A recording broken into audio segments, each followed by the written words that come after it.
I've been knitting a vintage Denise sweater, and today I'm finally finishing it. In the last episode, I was knitting the arm and neck bands, and now that I finished them, I'm blocking the sweater the old-fashioned way with a damp cloth and a hot iron. Then I'm going to sew up the side seams as the pattern tells me to do, which is using a backstitch with a 1/8 of an inch seam allowance. I finished stitching the sides of the sweater, and now I need to fold back the neck and arm bands in half and stitch it down on the inside to form like a facing. And then I'm going to use the same colored yarn to tack it down to the seam where I joined the yarn to pick up the stitches to form the neck facing or the neck band, and then repeat the same thing for the armbands. Fun times. We're almost done. The last thing left to do is to finish up the edges here. I need to use a number 12 crochet hook, which from my research is a 2.5 millimeter hook today. I don't know what it is in the US because y'all have like really weird sizing. I have to do 3 rows of double crochet along the left side of the opening and 2 rows along the other side. Left side first, where we're doing 3 rows. And double crochet in this instance, it's like a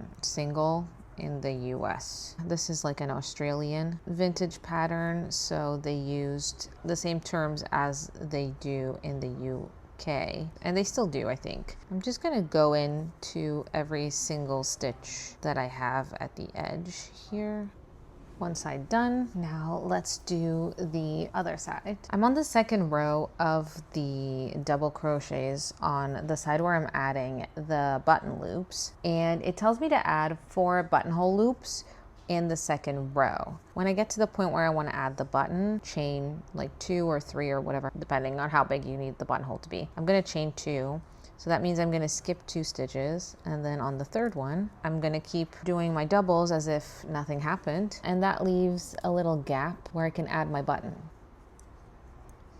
Now I need to go pick out some buttons and sew them on this side of the opening. And here is how it turned out. It's a little baggier than the one pictured in the pattern, but I love it, honestly. Thanks for following along, and until the next one, happy stitching!